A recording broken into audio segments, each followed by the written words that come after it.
छठ पूजा एक ऐसा त्योहार जिसमें हम सूर्य भगवान को नमस्कार करते हैं, प्रणाम करते हैं, उन्हें धन्यवाद देते हैं कि उन्हीं की कृपा से ये संसार जीने के लायक बनता है। पर क्या आप जानते हैं कि छठ पूजा के साथ जुड़े कुछ ऐसे साइंटिफिक तथ्य भी हैं जिन्हें आप नहीं जानते होंगे? आओ आज इसी के ऊपर चर्चा करते हैं।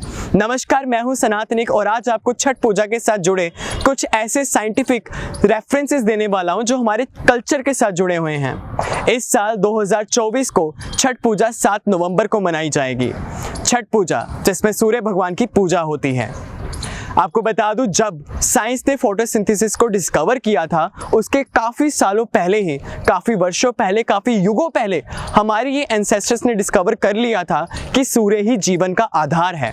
यानी कि सूर्य भगवान ही रिस्पॉन्सिबल है इस धरती पर वर्षा करवाने के लिए, फसल के लिए, धन के लिए, अन्न के लिए, फल के लिए, हर प्रकार के जीवन के लिए, चाहे वो किसी भी जीव जंतु का जीवन क्यों ना हो, चाहे वो मनुष्य का जीवन क्यों ना हो, अगर कोई रिस्पॉन्सिबल है तो वो सूर्य भगवान ही है। उन्हीं के कारण फोटोसिंथेसिस होती है, उन्हीं के कारण ये धरती जीने के लिए लायक बनती है, जीने के योग्य बनती है। उनके बिना ये धरती केवल बर्फ का एक बेजान गोला होती, पर ये सृष्टि सूर्य देवता के कारण ही जीवन में आती है, आधार में आती है। अगर एक और बात को देखा जाए तो जितने भी ये व्रत के साथ जुड़े हुए त्योहार होते हैं जिसमें फास्टिंग की जाती है, वो सारे त्योहार सीजन्स के चेंज पर ही क्यों होते हैं? अगर देखा जाए तो छठ पूजा में 3 बातें महत्वपूर्ण हैं। सबसे पहली फास्टिंग, दूसरा अर्घ और तीसरा बहुत सारा खाना। अब इसी के साथ अगर हम एक चीज़ की रेफरेंस ले, वो है त्योहार की, तो आपको बहुत सुलभता के साथ समझ आएगा। यानी कि अगर हम देखें नवरात्रि के त्यौहार को, तो नवरात्रि साल में 4 बार आती है और चारों की चारों नवरात्रि सीजन के चेंज होने पर आती है।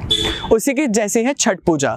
छठ पूजा के पहले आता है 5 दिनों का त्यौहार दिवाली, जहाँ पर बहुत सारा खाना होता है, बहुत सारी मिठाइयाँ होती हैं। इसके बाद हमारी बॉडी को अब डिटॉक्स होने की भी तो ज़रूरत है। डिटॉक्स करने के लिए हम फास्टिंग करते हैं और छठ पूजा इसी की रेफरेंस के साथ मनाया जाता है कि हमारी बॉडी कैपेबल होती है अच्छी तरह अच्छे जीवन को जीने के लिए। इसी के लिए हम छठ पूजा में फास्टिंग करते हैं। दूसरी बात मैंने आपको बताई थी अर्घ। कहा जाता है कि जब हम सुबह उठकर सूर्य के कांटेक्ट में आते हैं तो हमारी बॉडी एक सोलर बायो इलेक्ट्रिसिटी नाम की फोर्स को जनरेट करता है, जो हमारी बॉडी को बहुत ज़्यादा एक्टिव करती है और निरोग्य बनाती है। तो यहाँ पर आपको ये समझ आएगा कि सूर्य को सम्मान करने के लिए छठ पूजा कितना बड़ा साइंटिफिक रेफरेंस रखती है।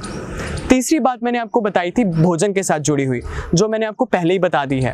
भोजन जो हम इस नवरात्रि या इस व्रत के त्योहारों में बहुत ज़्यादा लाइट करते हैं, बहुत ज़्यादा कम करते हैं, ताकि हमारी बॉडी को अच्छी तरह इस संसार, इस जो नया सीज़न है, इसके साथ कोप अप करने के लिए बाधित कर सकें। इसी के साथ मैंने आपको कुछ रेफरेंसेस दिए हैं जो मेरे अनुसार बहुत ज़्यादा महत्वपूर्ण थे। यदि आपको कोई और रेफरेंसेस भी पता है या मैंने कुछ ऐसी चीज़ें हैं जो वीडियो में मिस कर दी हो, तो मुझे कमेंट करके ज़रूर बताइएगा। बने रहिए सनातनिक के साथ। धन्यवाद।